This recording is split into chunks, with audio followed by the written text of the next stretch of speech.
Hello and welcome. I'm Linda Hall.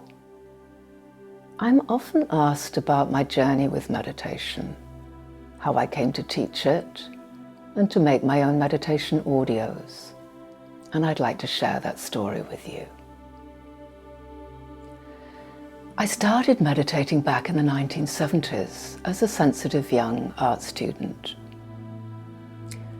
I remember sitting cross-legged on an old stone wall outside the student canteen, and how meditation helped me feel more comfortable in my own skin and able to cope with things. I was self-taught from a book, and I guess I must have carried that book around with me for several years. In my mid-20s, I suffered a personal loss through the death of my mother, and found I could no longer paint. And it was from this time onwards that I began to lead a really driven lifestyle and lose touch with that sensitive side to my nature and not look after my own needs. I worked extremely long hours, feeling so exhausted after a 12-hour day that I wanted to cry. I drank too much as a kosh, and also as a way to feel better about myself, as I had some self-esteem issues. Having lived this life for almost 10 years, I realized something big had to change, and that change had to happen within me. So I retrained as a holistic massage therapist and went on to do further training in subtle energy healing. And it was during this time that I began to see meditation as a means for personal development, rather than just a way to calm my sensitive nervous system down. I explored it as a means for self-growth and spiritual growth. It helped me connect with a way of being open, as I had been as an artist, and got me back in touch with my creativity. I found it hugely exciting and rewarding. Yet, some years down the line, in my late 40s, I became ill with chronic fatigue syndrome, ME, sometimes known as burnout, as a legacy of driving myself so hard all those years earlier. It was during this time that meditation really became my rock.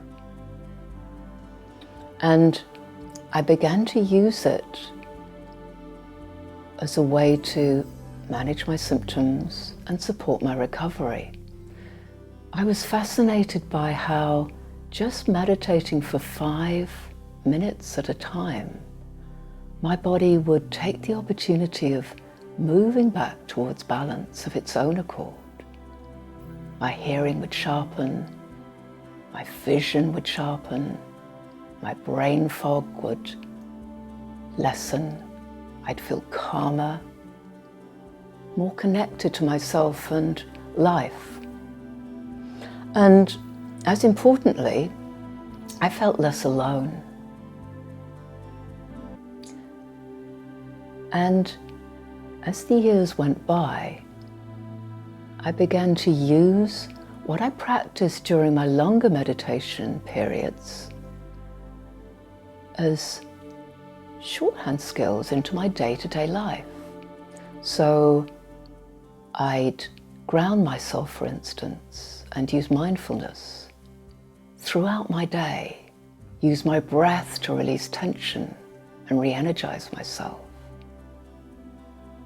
And eventually I came across a clinic who understood ME and helped me to recover. And that's when I started to teach meditation.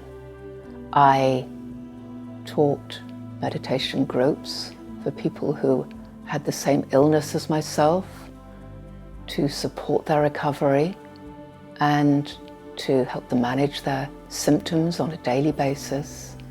And I also started running my own groups, starting with only 2 or 3 people at a time.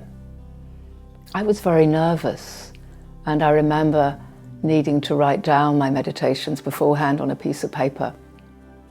And as soon as the people in my group had shut their eyes, I'd get out the piece of paper and read out the meditation with shaking hands. But as with most things, the more you do something, the more you understand it and the better you get. And after a while, I was able to throw away those props. My group started getting larger.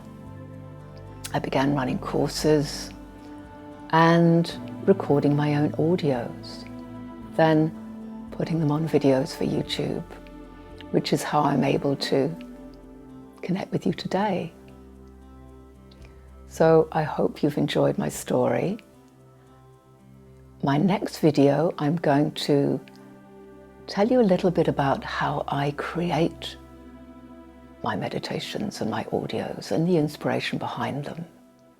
And I look forward to doing that. In the meantime, go well. If you've enjoyed this video, just subscribe to the channel and click the notification bell so we can let you know when the next video is released.